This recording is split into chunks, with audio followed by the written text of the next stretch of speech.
Hi guys, it's me Karen from Karen's Intuitive Jewelry. Quick tutorial here. A friend of mine gave me this earring that she found. It's been a while, like probably almost 2 years. She really liked these beads, and then she looked and found some that were similar. They're not exact, but they're similar. So she bought these and wanted to know if I could make her a set out of all of this. So that's what this is going to be.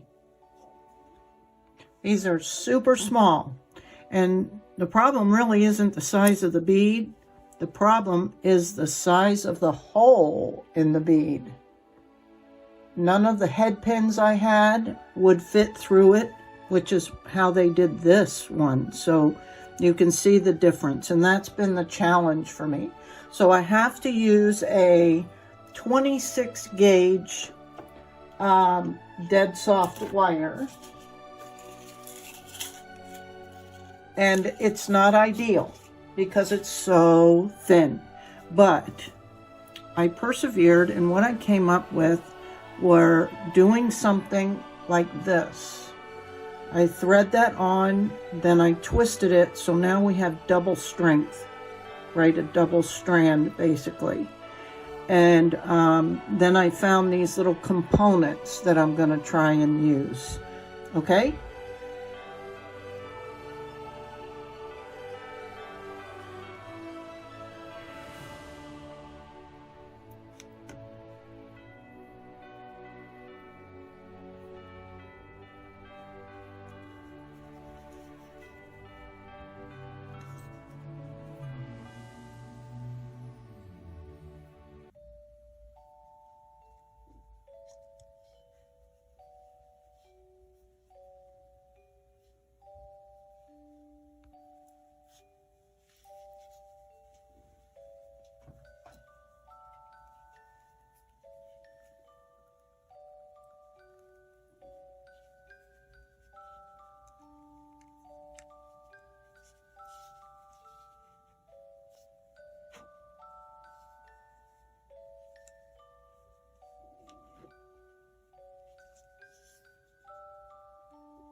I'm using Coreana chain, which was one of Wendy's favorite chains. And the main reason I joined her YouTube channel was to learn how to work with the Coreana chain.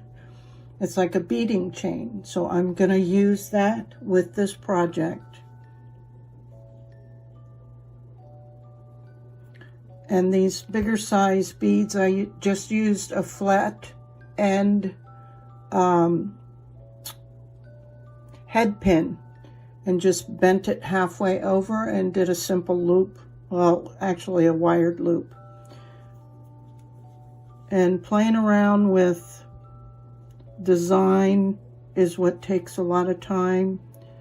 I was going to use different size beads on this, but it ended up not making a big difference because the other size, the littler size beads, just slid around in between the loops. So what's the sense, right? Okay, let me finish this up.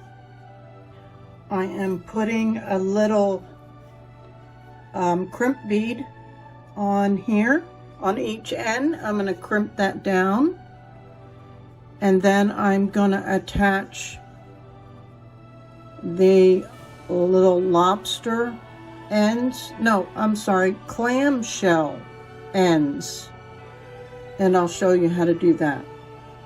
Okay, I put the little crimp bead. I had to measure this, of course, and get it all centered and all that good stuff. So I put a little crimp bead on each end so that the beads won't, you know, slide too much, but I left plenty of movement.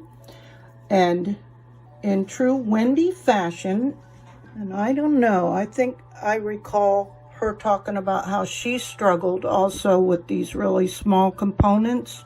Boy, do I. And let's see, I'm not doing it right? So you put this through the bottom hole.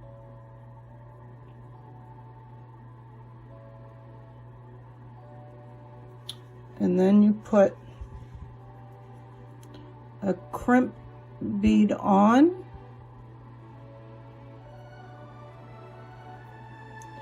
And we get it as close to the end as possible. Let's see if I can zoom in for you guys. You know I struggle mightily with these because I do have essential tremors, for those who don't know me well enough. So crimp that down and hope it doesn't come off the end. And then you slide that clamshell up to the end. That's what holds everything. And what we always like to do is put a little dab of glue in there to hold everything. Not too much, because you don't want it to come squirting out. And I've started using, for these little types of things, instead of E6000, I'm trying out this Aleene's jewelry and metal glue. Okay, and then we would close that clamshell up. And I'm going to attach these magnetic closures. I've used them a few times on my personal pieces and they're super strong. Now, I wouldn't recommend them on bracelets, but necklaces, if you're not going to be around like a baby that might pull it off, or animals can sometimes do that. Otherwise, I love them because I struggle even with lobster claws.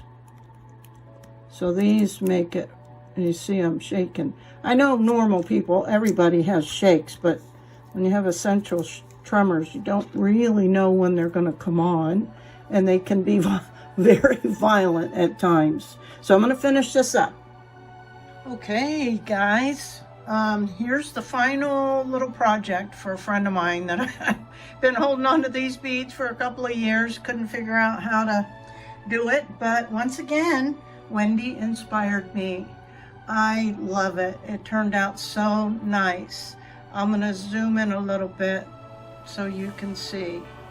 Now these beads and these beads are not exactly the right shade, and there's some things that I could have improved on if I had the right equipment. These, you probably can't even tell it from there, but I can see it, and you know we're our worst critics. The wire that I had to use to wrap it, again, keep in mind that it was a very, very thin 26 gauge, which isn't always ideal, and it's slightly different color. Gold really shows the difference. But anyway, I think she'll love it, and at least it was made with a lot of love and inspiration from Wendy. So I hope you enjoyed this short tutorial. Thanks, guys. Till next time. Bye.